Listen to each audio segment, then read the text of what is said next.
Ada apa dengan usia 40 plus, ibu-ibu?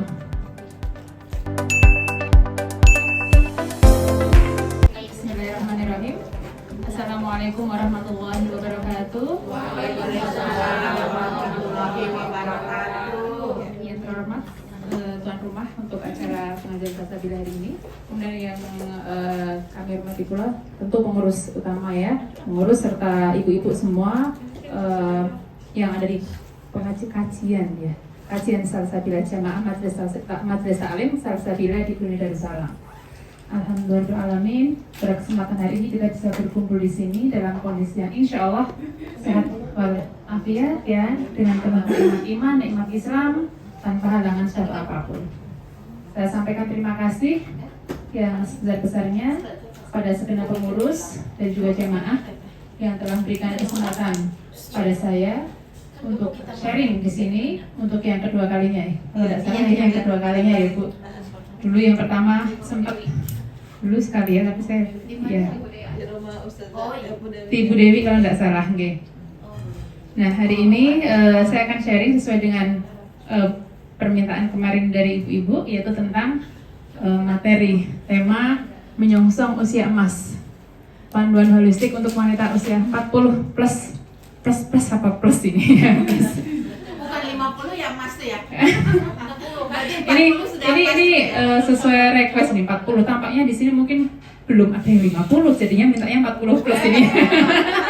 Salah, udah ada yang 60 lebih. Oh masya Allah, tapi tampaknya wajahnya ini semua umi siapa apa ya, muda semua, alhamdulillah, alhamdulillah.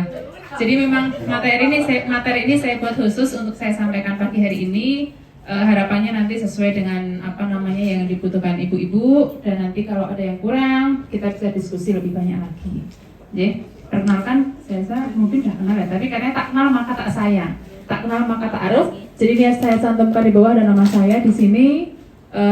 Saya saat ini sebagai dosen di kampus di Pekalongan, Universitas Muhammadiyah Pekajangan Pekalongan dari tahun 2012 sampai sekarang. Namun saat ini masih tugas belajar di UPD, di tahun akhir PhD saya. Mohon doanya semoga paringi lancar di tahun terakhir dan menyusul di sini yang sudah lulus, amin. Nah, pagi hari ini insya Allah kita akan diskusi tentang sesuai di materi tadi di awal tentang memahami apa sih usia 40 plus, apa yang terjadi dengan 40 plus, kemudian konsep kesehatan holistik seperti apa. Kemudian tips sehari-hari yang bisa kita terapkan untuk kehidupan kita apa saja ya, yang mungkin tujuannya adalah untuk meningkatkan kesehatan kita secara umum. Apa sih, ada apa dengan usia 40 plus ibu-ibu? Ada apa ya ibu dengan usia 40 plus? Kalau saya baca artikel-artikel di Indonesia, kebanyakan memang ke 50 plusnya, kebanyakan di golden age-nya 50 ke atas ngaten. Tapi kalau kita merujuk ke artikel dari luar, kebanyakan mereka justru banyak mengeksplor 40 plus, karena memang ternyata banyak sekali perubahan ya dalam tubuh, dalam emosional kita, psikologis kita yang terjadi pada saat usia menginjak 40 tahun. Bukan menginjak ya, memasuki usia 40 tahun.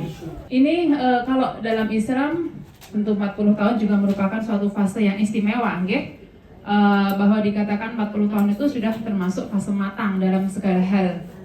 Rasulullah pun diangkat, Rasulullah Muhammad diangkat menjadi Rasul ketika beliau berusia 40 tahun. Pertanyaannya yang di sini ya, sudah 40 tahun, sudahkah merasa bahwa sudah matang segalanya, ibu-ibu? Belum. Sedang berproses. Insya Allah apalagi saya ya, sama saya belum 40, insya Allah ya 2-3 tahun ke depan baru 40 tahun ya. Jadi memang 40 tahun harus kita siapkan, baik secara fisik, zahir, batin seperti itu. Karena memang di Islam pun ternyata 40 tahun itu adalah sesuatu yang istimewa, yang memang ada nilai plusnya di sana. Lalu bagaimana dengan secara fisiknya ya, dalam ilmu kesehatan? Ternyata pada usia 40 tahun ada banyak perubahan besar juga terkait dengan kesehatan tubuh ya, terkait dengan fisik kita. Yang pertama, berat badan cenderung meningkat. Setuju ibu-ibu? Setuju ya. Dan kalau sudah kadung meningkat, menurunkannya susah. Iya, kira-kira kenapa ibu-ibu? Iya, betul. Metabolisme melambat karena pengaruh hormon, estrogen, progesteron pun menurun, metabolisme menurun sehingga lebih lambat. Dan kalau sudah makan sampai orang lupa makan, dia apa-apa dimakan, akhirnya yang gemuk itu cenderung ke lemaknya, bukan ototnya ya. Sehingga karena ada metabolisme yang menurun, ditambah nanti ada penurunan densitas atau penurunan ototnya, massa ototnya itu turun. Sehingga kecenderungannya ibu-ibu kalau gemuk itu memang bukan otot tapi lemak begitu. Dan kalau udah lemak, kadang-kala memang susah turunnya, gitu. Dan kalau lemak yang banyak ya cenderung penyakit akan gampang datang. Gitu. Kemudian perubahan pola menstruasi, gitu. Mohon maaf saya nggih orang Jawa banget, gitu. Mohon maaf. Jadi ini mohon dimaklumin. Nah ini usia kalau kita berbicara tentang menopause berhentinya menstruasi memang rata-rata di usia 51 tahun, 49, 51 gitu kan. Ada yang mungkin lebih, ada yang hormonnya lebih tinggi karena lebih lama lagi ya. Dia mungkin sampai 55 belum berhenti menstruasi, kadang mungkin seperti itu, tergantung bagaimana kadar hormon dalam tubuhnya. Tapi rata-rata wanita ketika sudah usia 51 tahun dia sudah mulai siklus menstruasinya mulai kacau, mulai tidak teratur, dan mulai nanti ada menopause, berhentinya head, begitu. Jadi perubahan pola menstruasi itu artinya bahwa dia cenderung headnya tidak teratur, yang biasanya mungkin dalam sebulan sekali head, kadang-kala kalau sudah menjelang menopause namanya klimakterium, fase puncak, itu kadang-kala 2 bulan sekali tidak mesti head. Kadang misal bulan ini head, nunggu 3 bulan baru head. Ada seperti itu, perlonjakan hormon. Jadi ada naik turun hormon yang signifikan sehingga sebelum nanti akhirnya betul-betul turun drastis dan berhenti memproduksi hormon estrogen di saat menopause tadi. Begitu. Ya. Selain siklusnya yang tidak teratur, kadang-kala jumlah darahnya pun kadang ada perubahan. Yang awalnya biasa-biasa aja tuh nggak banyak, tiba-tiba kok darahnya banyak sekali gitu kan. Nah, itu kadang-kala juga menjadi sesuatu yang tidak nyaman bagi seorang perempuan. Apalagi kadang, tidak nyaman dengan suami dan sebagainya, ya, gitu. Kemudian di usia 40 tahun plus, gitu, ini pun resiko penyakit kanker meningkat. Ya, sebenarnya kita semua ibu-ibu kita punya bakat sel kanker. Namun, apakah sel kanker itu akan muncul apa enggak? Itu tergantung pencetusnya. Okay? Pencetusnya apa sih? Pencetusnya banyak. Bisa karena paparan zat kimia dari luar. Zat kimia itu macam-macam ibu-ibu.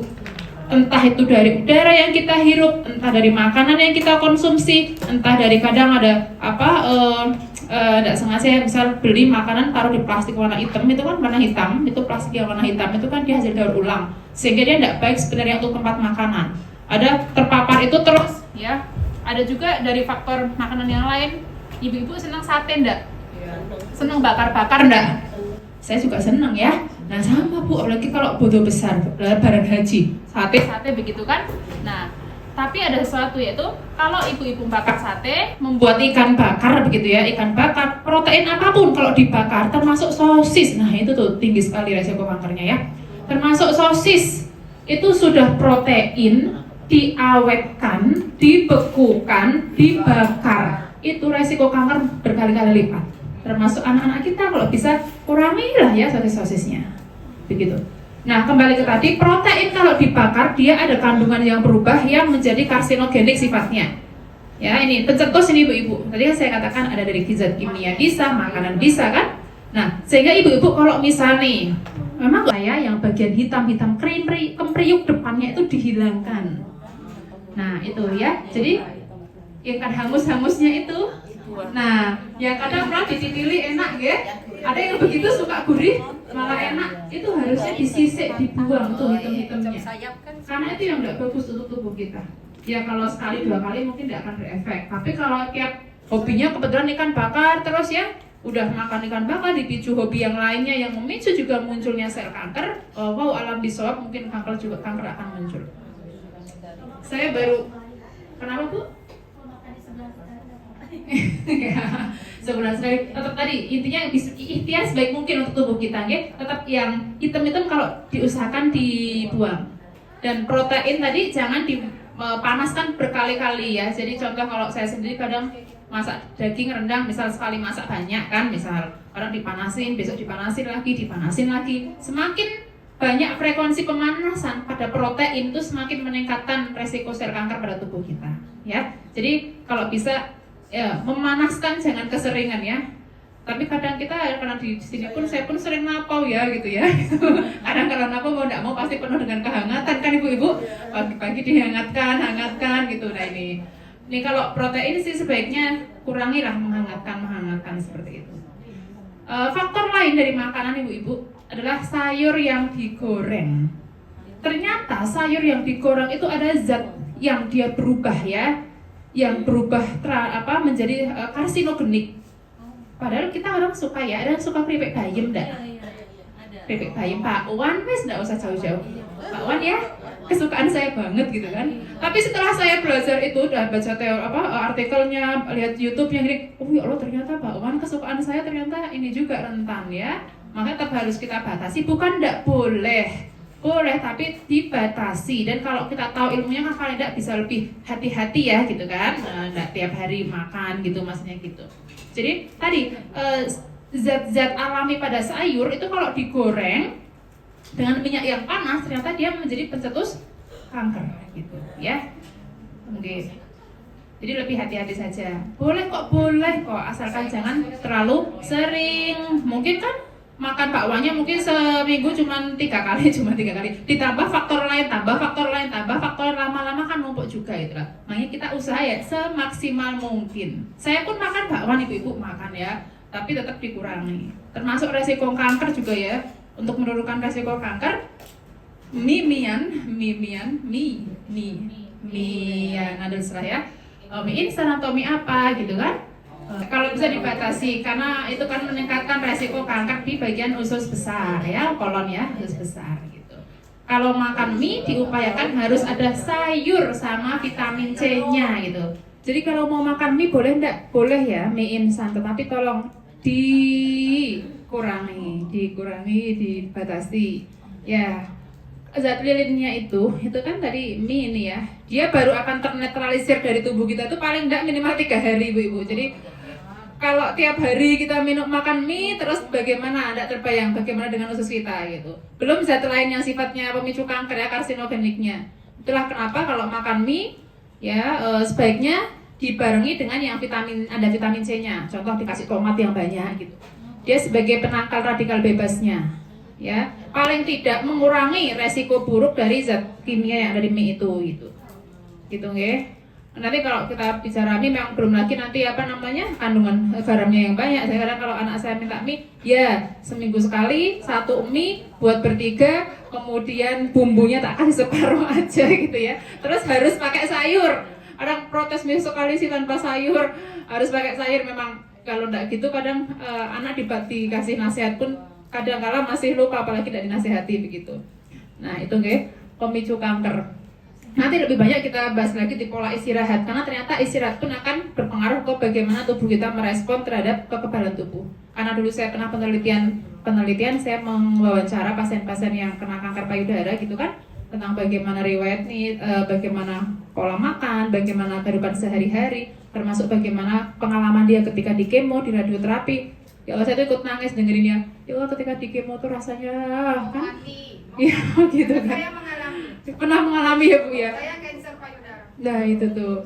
Belum lagi kalau di ada radioterapinya ya, gitu kan tambah panas nggak karuan ya, ada rambut rontok, ada ini macam-macam gitu kan kan nih. Tadi dia meningkatnya resiko kanker di usia 40 plus atas. Kemudian kepadatan tulangnya menurun. Nah ini ibu-ibu dirasakan enggak kadang tiba-tiba paling meleduk enggak karuan ya? Karena memang iya. Ketika kita hamil pun kan yang namanya stok tulang kalsium di tulang kita sudah dihisap oleh si baby ya, janin dalam kandungan. Semakin kita misal hamilnya semakin berkali-kali, ditambah kita konsumsi misal kalsiumnya kurang, vitamin D kurang, itu nanti akan meningkatkan resiko yang namanya pengeroposan tulang. Ditambah lagi semakin sepuh, semakin tua itu kan kadang-kala mau makannya susah gitu kan ya. Nah itu meningkatkan resiko tambah keropos tulangnya.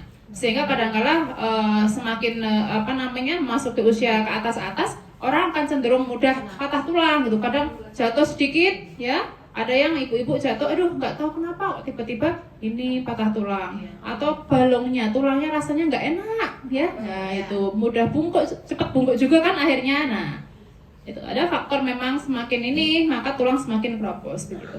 Kemudian perubahan libido. Ibu-ibu tahu libido? Tahu ya ibu.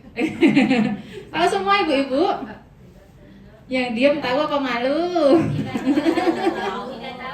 Tidak tahu, ya udah tak kasih tahu kalau tidak tahu. Tapi rasa-rasa ini malu mungkin ya.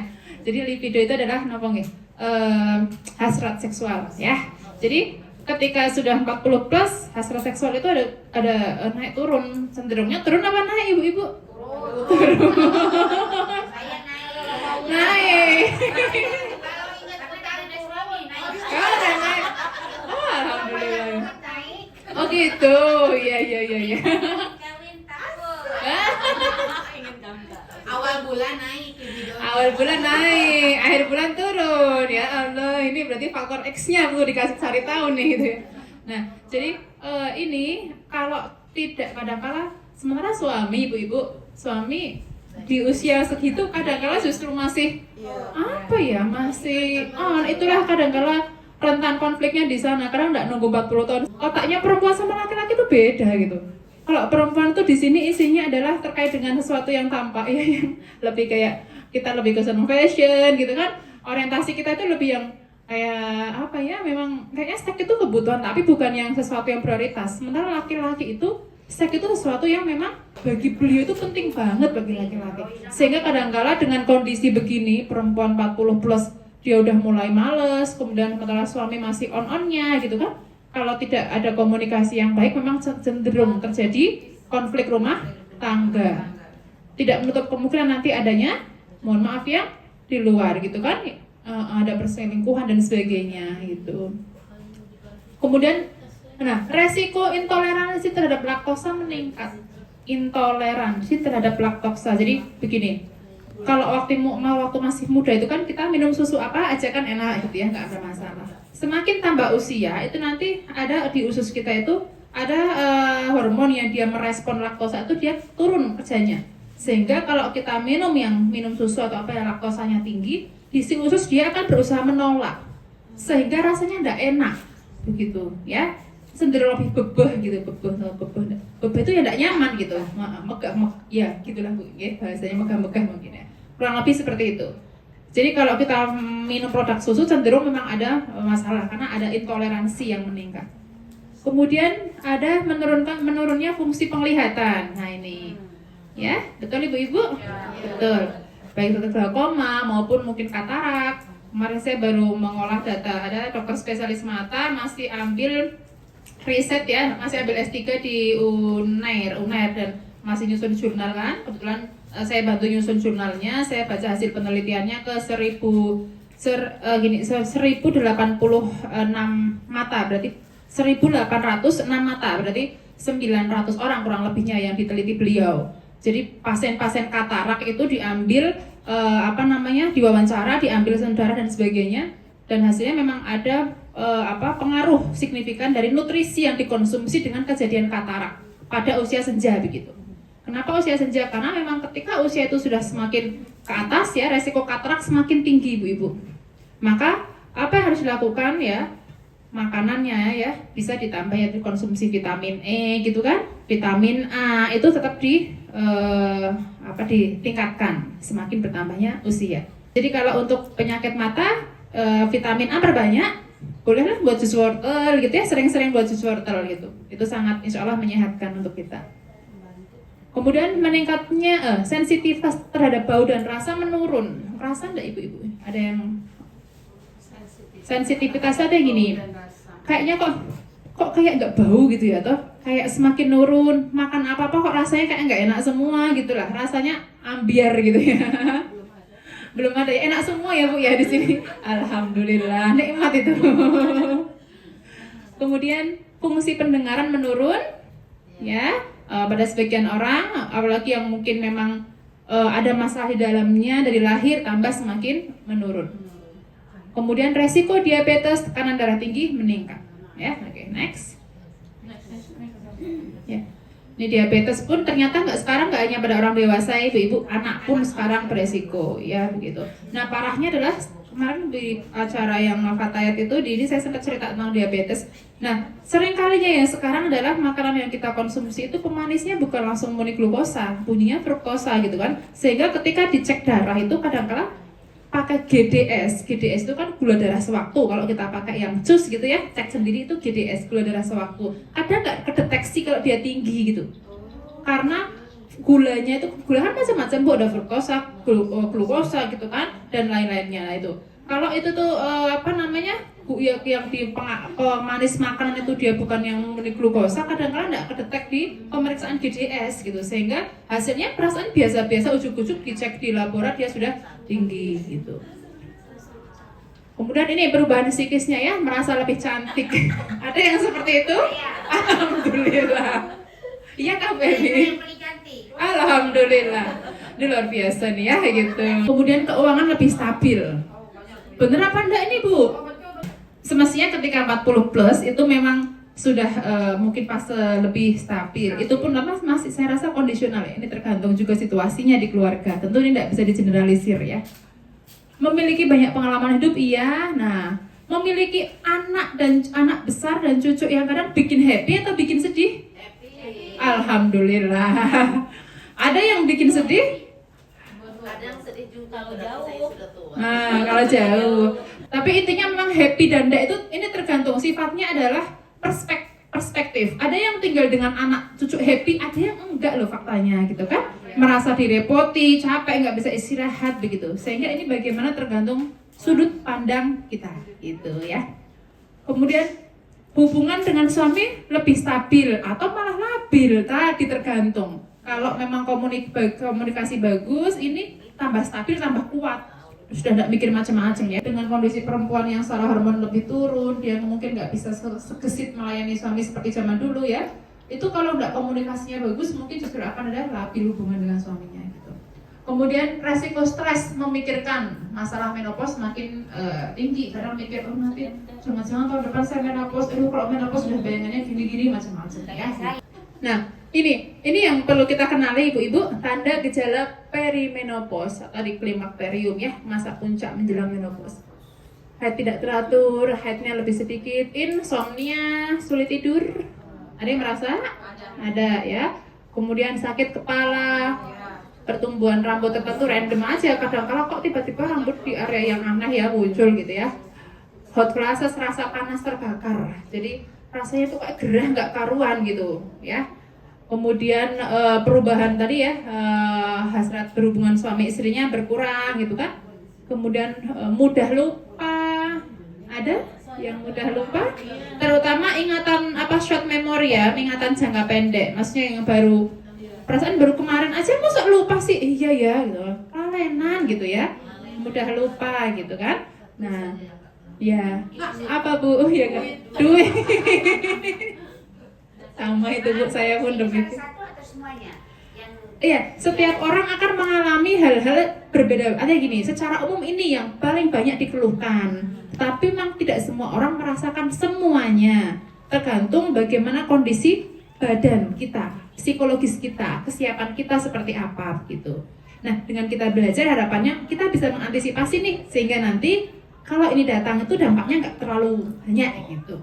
Contoh terkait dengan head ya, itu kan head nggak teratur, maka gimana caranya untuk menyiapkan, misal coba mulai sekarang perbanyak makan yang mengandung vitamin E, estrogen ya, contohnya kayak bengkoang gitu kan, bengkoang. Coba kalau mau ini yang menjelang ada tanda gejala ke arah menopause, bikin jus bengkoang, bagus tuh, sering-sering ya. Dulu waktu ada teman saya S2 di Undip dulu, bikinnya penelitiannya itu efek ekstrak bengkoang terhadap penurunan keluhan di masa menopause gitu. Ternyata bagus juga gitu efek bengkoang.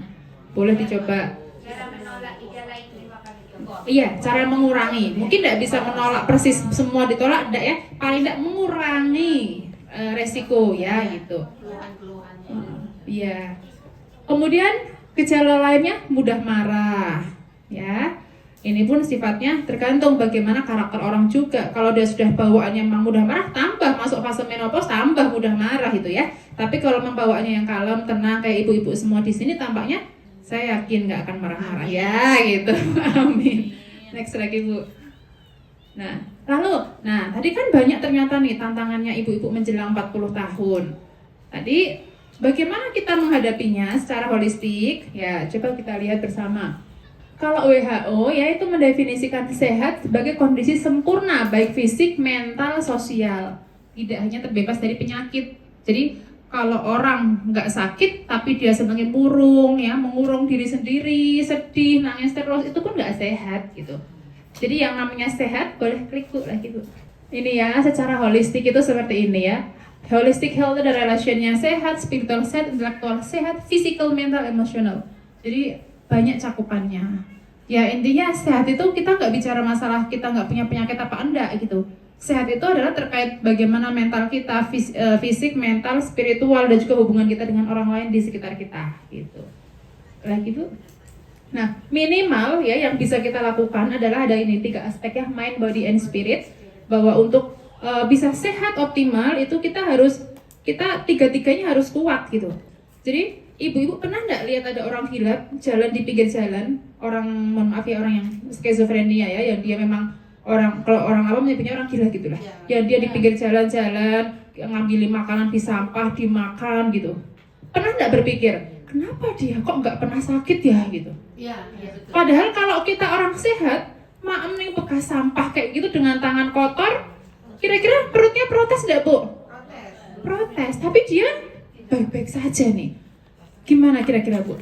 Karena udah terbiasa ya. Udah terbiasa. Oke, ada yang lain? Kebal. Nah, kalau kita lihat dari aspek mind, body, and spirit, ini kan kalau mau total sehat harus 100%-nya sehat. Si orang tadi yang ngambil makan asal ambil, mungkin secara fisiknya dia kita lihat masa makan kayak gitu sih nggak sehat, gitu. Kumannya banyak masuk ke tubuh. Tapi wallahu alam kita nggak tahu faktor spirit dia seberapa tinggi, ya, yang tanpa batas Allah ibaratnya gitu ya. Yang mungkin itu adalah sesuatu yang memang ya sudah ya. Kalau dia nggak ini mungkin memang dia tuh sudah nggak berpikir tentang sakit gitu loh. Secara mindnya, secara pikiran dia udah totalitas. Aku makan ini apa sehat, menyehatkan dan sebagainya gitu. Ya. Sementara kadang kita yang orang sehat makannya sudah ya. Jadi gini, prinsipnya begini Bu-ibu. Kalau pengen kita sehat total, tiga-tiganya sih bagusnya harus kita jaga. Karena kita bukan orang special need ya. Mungkin Anda bukan orang yang kayak skizofrenia kayak tadi enggak kan? Kita normal-normal aja. Kita jaga tiga-tiganya normal-normalnya. Minimal 33%, 33%, sehingga totalnya 100%. Tapi kalau ternyata nih ibu-ibu, jangan ibu-ibu, ada seseorang yang dia punya kanker misalnya, cancer, ternyata cancer secara bodinya, badannya dia sudah tidak 33%, karena sudah sakit di taraf lanjut, susah disembuhkan berarti gitu, misal saja. Maka ketika dia seperti itu, aspek spirit sama mind-nya harus didongkrak, ditingkatkan untuk menyeimbangkan ke 100%. Artinya apa? Ketika dia sudah cancer seperti itu, secara fisiknya, udah harus satu mind, berpikiran positifnya harus ditingkatkan, spirit hidupnya ditingkatkan, kedekatan ke Allahnya ditingkatkan kayak gitu, untuk mengimbangi kondisi tubuh yang memang sudah tidak bisa dioptimalkan. Bagus lagi kalau orang kesehat kayak kita, kemudian pikirannya dioptimalkan sehatnya, spiritual dioptimalkan sehatnya, insya Allah kita sehatnya optimal. Gitu ya, bisa dipahami ya. Konsep holistik dulu saya dapat pelatihannya 2020 kayaknya ya, tentang holistic terapi gitu, dan ini menarik sekali bagi saya ya. Next lagi Bu, dikit. Ini dari konsep holistik tadi muncullah di medis itu komplementari terapi Ibu-ibu. Jadi ada yang namanya terapi meditasi, herbal, homeopati, hipnosis, aromaterapi, ayurveda, yoga, akupunktur, reiki dan sebagainya. Karena memang secara medis tidak semua penyakit itu bisa disembuhkan dengan obat-obatan Bu. Saya pernah ketemu dulu pasien, jadi beliau tuh udah berobat kemana-mana gitu kan, ya. Ibaratnya secara fisik dia tuh bingung, di scan nggak ada masalah, ya. Secara fisik minum obat apapun nggak ada masalah, tapi kok rasanya sakit terus. Nah, ternyata yang sakit bukan fisiknya, ada faktor lain, yaitu faktor yang pernah saya temukan itu, dia ada faktor secara psikologis dia, trauma masa lalu, zaman SMA dulu pernah jatuh, sakit, didoktrin sama dokternya bahwa kejepit saraf di daerah sini belakang, tulang belakang. Ternyata trauma itu membekas sampai beliau dewasa. Ketika beliau mau berangkat haji ketakutan dan itu muncul pencetusnya karena trauma masa lalu yang menakut-nakuti dia gitu. Ketika trauma itu dihilangkan dengan teknik ya dulu spiritual hipnoterapi, tak release emotion, dibuang trauma masa lalunya, alhamdulillah akhirnya Allah kasih sembuh dari situ. Yang tadinya takut jalan, takut ini dan sebagainya, gitu ya. Next Bu. Nah, secara umum ini karena waktu yang terbatas ya, nanti dibaca-baca sendiri ya lebih detail. Next Bu. Nah, ini penting ibu-ibu, isi piringku. Jadi ketika makan memang ini kan makanan itu kalau secara kita bicara fisik tubuh kita, maka makanan itu merupakan hal yang penting kita jaga. Di Indonesia itu masih gencarnya program Germas ya, ibu-ibu pernah dengar? Gerakan Masyarakat Sehat. Nah, di Germas itu yang paling dicanangkan diantaranya adalah diisi piringku ini. Sehingga kalau kita makan, gambarannya adalah berapa makanan pokok. Nasi sepertiga ya, seperti nasi atau yang dari karbohidrat lah ya, sepertiga piring, sepertiganya sayuran, seperempatnya buah, sananya lauk pauknya. Untuk orang-orang dewasa kayak kita, konsumsi sayur buah lebih banyak dibanding protein. Jangan dibalik. Ya ibu-ibu ya, kita sudah bukan fase pertumbuhan. Kalau kita makan kebanyakan protein yang ada berkembang, ya enggak? Satu berkembang, kedua ya kalau hanya fisiknya berkembangnya ke penyakit, ya kan? Nah, ditambah gula-gula. Jadi ini pun kalau gula-gula tidak hanya ke diabetes. Jadi gula-gula itu resiko kankernya meningkat. Teman-teman saya Fakultas Kesehatan ya, dan teman-teman saya itu banyak dari prodi biomedicine itu yang saya tanya, risetmu apa? Cancer kayak ya, risetmu apa lagi? Cancer. Really, kenapa cancer di sini? Karena cancer banyak di sini Kak. Oh iya Kak. Jadi di sini tuh kasusnya emang banyak cancer kolon gitu kan, usus besar.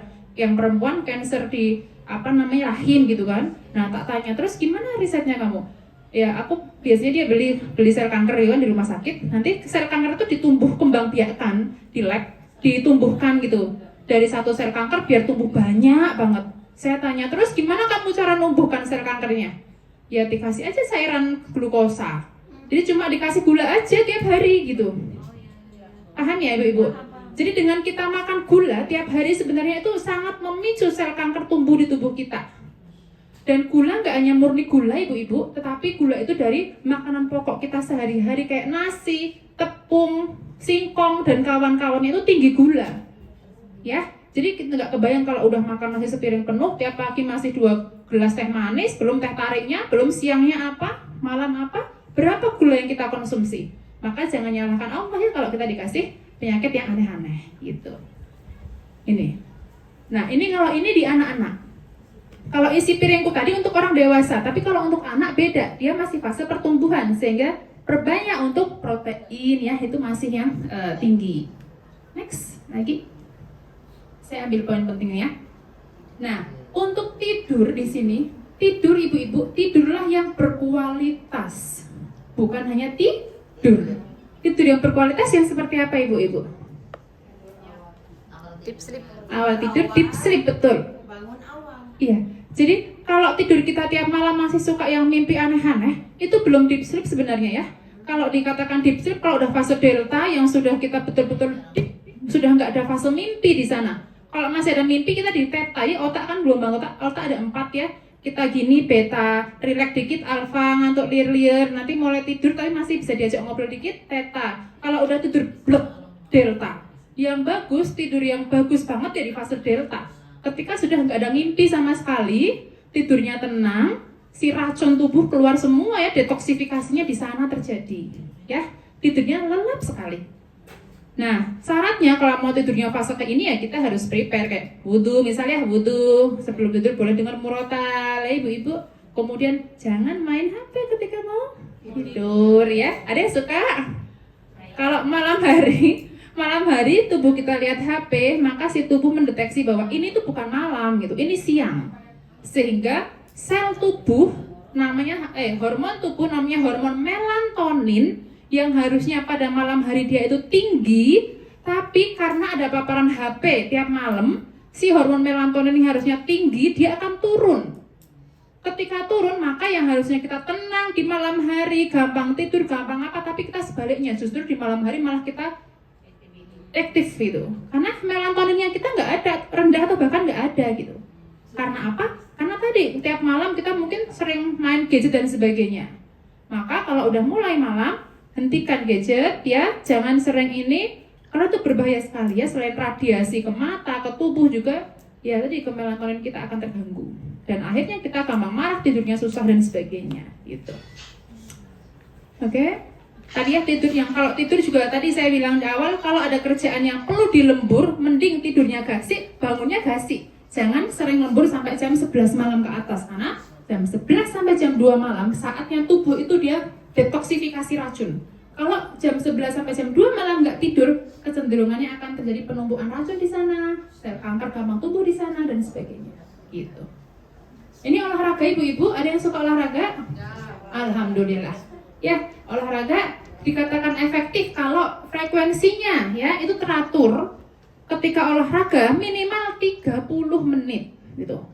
Ketika olahraga minimal denyut jantung kita meningkat. Harus ada peningkatan denyut jantung sampai 1,5 sampai 2 kali lipat. Misal denyut jantung normalnya, boleh dicek ibu-ibu nanti denyut jantungnya berapa ya, begini ya. Dalam 1 menit misal denyut jantung saya itu 80 kali per menit. Normalnya kan 60 sampai 100, tiap orang beda-beda. Semakin dia yang cemasan, semakin stres, denyut jantung semakin tinggi dia. Menandakan kerja jantung semakin berat. Ya, nah kembali ke tadi, kalau kita olahraga dikatakan efektif kalau tadi denyut jantung kita meningkat sampai 1,5 sampai 2 kali lipat. Contoh misal saya biasanya kalau ada olahraga gini 60 kali misal ya. Ketika olahraga maka denyut jantung saya meningkat sampai 90 kali per menit sampai 120-an. Itu yang dikatakan olahraga kita ada efeknya. Tapi kalau kita olahraga hanya jalan-jalan ya, jalannya santai gitu, nggak ada denyut jantung yang meningkat, nggak ada 30 menit, kemudian nggak ada keringat keluar gitu ya, itu belum efektif ya, karena racun belum keluar ya, jantung belum terlatih untuk dia kerja lebih berat gitu nggih. Olahraga ini penting dan penelitian menunjukkan bahwa olahraga 30 menit ya minimal 1 kali per minggu bisa menurunkan resiko kanker gitu. Olahraga teratur ya, yang gampang aja ya. Next lagi. Nah, relaksasi ibu-ibu. Kalau dalam orang barat luar pakai macam-macam ya, misal terapinya. Tapi lebih banyak kalau kayak relaksasi yoga itu dari budaya timur sih, kayak yang banyak ya, misal dari India, dari China begitu kan. Kalau di kayak yoga, misal ada yoga, ada apalagi itu relaksasi yang macam ini ya. Tapi kalau di Islam sebenarnya ada relaksi yang super tangguh, yaitu sholat. Ya. Sholat ada syaratnya ibu-ibu. Kalau sholatnya kita pingin ada efek relaksasinya harus khusyuk, tumakninah. Kenapa? Saya pun dipikir ya, kenapa Allah ngasih ini aturan kita kalau sholat harus tumakninah? Ya karena kalau kita mau mendapat efek lain selain efek ibadah gitu ya, artinya memang kewajiban kan sholat itu. Tapi juga ternyata dengan kita tumakninah, tenang, ternyata ada efek relaksasi di sana yang di situ itu ternyata bagus untuk tubuh kita. Ini yang saya tampilkan di sini ada bukunya Prof. Soleh ya, Prof. Muhammad Soleh. Beliau itu dulu, ini buku favorit saya ya. Saya ketemu Prof. Soleh tahun 2008 di Unisula waktu beliau di seminar waktu itu ya. Nah beliau itu waktu dulu kulitnya putih semua. Jadi beliau pengidap kanker kulit ya, kanker kulit. Sehingga kalau kanker kulit kan kayak albino, putih semua kan. Iya. Kalau keluar dikit kena matahari kebakar itu kulitnya. Tidak boleh kena matahari.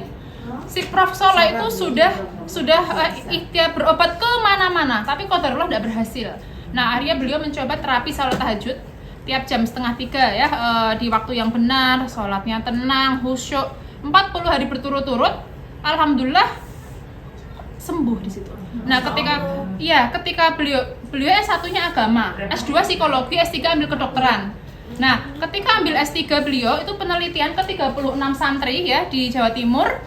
Ya, dari 36 santri itu diukur. Jadi selama 40 hari berturut-turut si santri itu dia akan diminta sholat tahajud ya, dibangunkan sholat tahajud dengan waktu yang tepat, syarat yang benar, dengan khusyuk gitu kan. Di hari pertama penelitian beliau diukur dulu berapa kadar kortisol tubuh, berapa kadar sel darah putihnya, berapa kekebalannya gitu. Kemudian 40 hari kemudian diukur lagi, ada perubahan enggak? Ternyata dari risetnya Prof. Soleh ini dengan sholat tahajud yang rutin, dengan jam yang benar, ya, dengan khusyuk, ternyata sangat membantu meningkatkan kekebalan tubuh kita, meningkatkan kekebalan tubuh si santri tadi, ya. Kemudian kortisolnya itu turun. Kortisol itu adalah hormon yang diproduksi oleh ginjal, yang dia itu naik kalau sedang marah, kalau sedang kita cemas, ya gitu. Dengan itu maka kortisolnya turun, lebih stabil, bagus, dan ternyata tadi efek lainnya bisa menjaga kita lebih sehat. Dan ternyata buku ini kan hasil dari riset beliau, ya, laris sekali Bu. Kalau pas balik ke Indonesia boleh nanti ya cari buku beliau. Dan ini sangat mengena sekali di saya, karena waktu itu riset saya kan rencana mau tentang kedaya tubuh waktu S2 dulu kan, tentang preeklamsi gitu kan. Saya baca habis, termasuk ada Prof. Beliau kanker nasofaring. Nasofaring itu saluran antara hidung sama tenggorokan. Kanker di sana.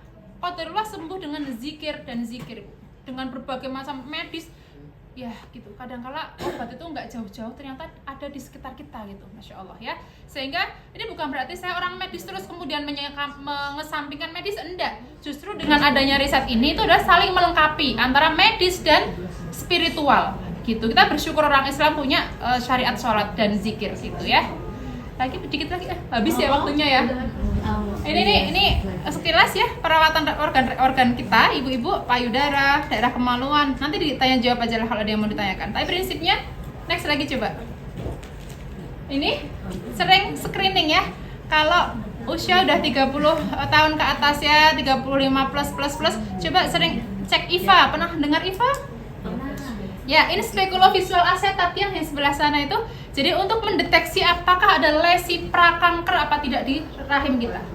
Jadi kan kanker yang paling banyak diderita perempuan itu yang tertinggi pertama breast cancer, kanker payudara, yang kedua adalah kanker leher rahim, ya, cancer cervical cancer. Nah, kalau mau tahu minimal dengan IVA test. IVA test ya akan diminta, memang tidak nyaman sih naik ke tempat situ, akan dibuka, dicek, tapi ini adalah screening yang paling mudah. Nanti akan dicek pakai ini aja, ada kapas dicelupin ke asam asetat, ke asam cuka ya, kapas celupin ke cuka, nanti si bagian leher rahimnya akan diolesi itu, ditekep dia, nanti dalam waktu 1-2 menit akan kelihatan. Kalau si leher rahimnya ada luka bakal kankernya, maka warnanya akan putih kayak kemangkol gitu, akan berubah ya, putih-putihan.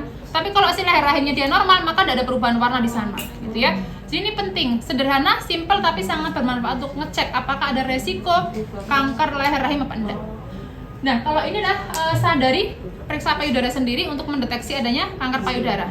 Ya, rutin tiap sebulan sekali aja. Kalau setelah menstruasi, hari ke-10-an lah, jangan pas menstruasi, hari ke-10 setelah menstruasi, bukan. Hari ini menstruasi, hari ke-10-nya, berarti hari ke-10 menstruasi gitu ya. Cek rutin. Ada enggak benjolan, ada enggak perubahan warna di depan cermin, dilihat ada enggak perubahan kanan kirinya, ada enggak kulit yang masuk, retraksi namanya, kulit yang masuk, ada enggak kulit yang kayak kulit jeruk gitu kan, peruntus kayak gitu.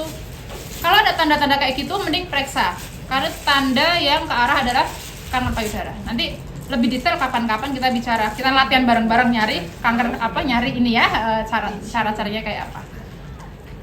Ini berjemur ibu-ibu penting, cara pencegahan penyakit yang murah meriah dan happy ya, berjemur. Kita itu perempuan minimal berjemur itu di area sini nih, sini leher ini ya. Makan sini. Kenapa? Karena ketika berjemur itu akan mengaktifkan vitamin D, kemudian meningkatkan kesuburan bagi yang masih program hamil. Ya itu ya. Itu. Nah, nanti ada yang mau berjemur terus enggak nih?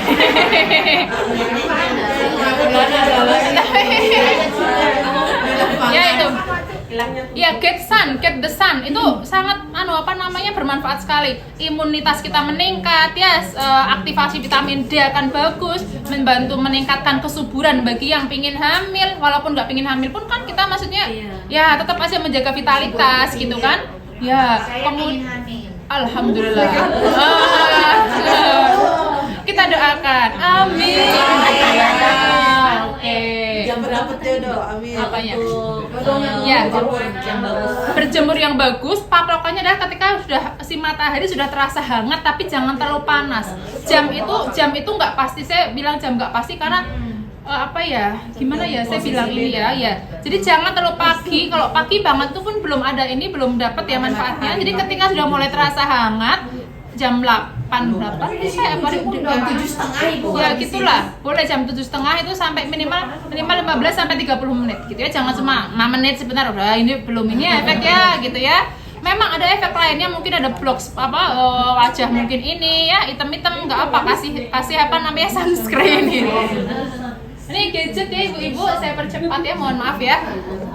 Tadi gadget memang bisa berbahaya untuk gangguan otak, sakit kepala, sulit fokus, gangguan pendengaran, muncul penyakit mata, sindrom Parkinson itu tiba-tiba kayak kedutan atau apa gitu lah, Parkinson kayak kok tubuh saya kayak enggak apa ya, kayak bergetar nggak tanpa jelas gitu ya, nggak ada apa-apa ya, mungkin Parkinson itu karena faktor pegang HP sering gitu kan, gangguan tidur, mudah lelah ya, banyak penyakit yang disebabkan oleh HP yang kadang kita nggak respect ya, nafsu makan nurun pun bisa. Next lagi masih ada nggak ya? Nah ini terakhir nih, slide terakhir ya, alhamdulillah. Aspek tadi kan secara fisiknya, sekarang secara psikologisnya. Ya ibu-ibu ya sudah tahu kan kalau tadi begitu, nggak usah stres Bu, itu alami akan dilalui oleh kita semua. Nggak usah stres, tenang aja ya. Semakin stres, semakin penyakit gampang datang. Konsepnya gitu kan, makin stres, makin sedih, maka ada bagian atas ginjal namanya korteks adrenalin, dia akan memproduksi hormon katekolamin, kortisol ya, adrenalin dia makin tinggi sehingga kita gampang sakit malah. Solusinya apa? Memperbanyak syukur dan ikhlas, syukur alhamdulillah, disyukuri, nikmat, ikhlas, pasrah, semakin ikhlas, semakin pasrah, semakin insya Allah semakin bahagia, makin sehat.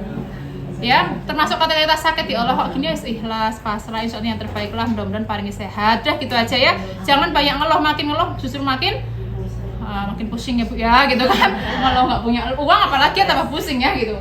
Nah tadi sebentar Bu. Nah ini minimalkan konflik, perbanyak ibadah, tingkatkan silaturahim dengan kawan-kawan dan silaturahim begini alhamdulillah ya, banyak rezeki, banyak saudara. Terakhir adalah doa ini, nanti mungkin dari Ibu Sawitri boleh ngecek bentar doa ini ya, boleh diamalkan ya, bahwa dalam di Quran itu ada apa namanya ayat begini ya, yang mana ada doa di bawahnya di situ ya. Sehingga apabila dia telah dewasa dan umurnya sampai 40 tahun dia berdoa. Mana doanya? Rabbi auzi'ani an ashkura ni'matika allati an'amta 'alayya wa 'ala walidayya wa an a'mala shalihan tarsahu wa aslih li fi dzurriyyati.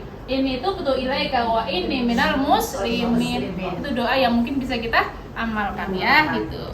Mungkin itu adakah lagi slide? Ini sudah, nanti boleh dibaca sendiri di slide yang saya kirim. Udah kayaknya sudah ya. Gitu. Ini kalau ada yang mungkin, ini buku saya zaman dulu 2015 ya, buku kesehatan remaja zaman dulu. Kalau ada yang mau nanti tanya-tanya, mau tanya di sini waktunya tidak cukup, boleh nanti WA ke saya ya, dengan senang hati kalau mau tanya silahkan. Gitu. Terima kasih atas kesempatannya. Saya tutup, saya kembalikan ke MC, mana MC atau moderator?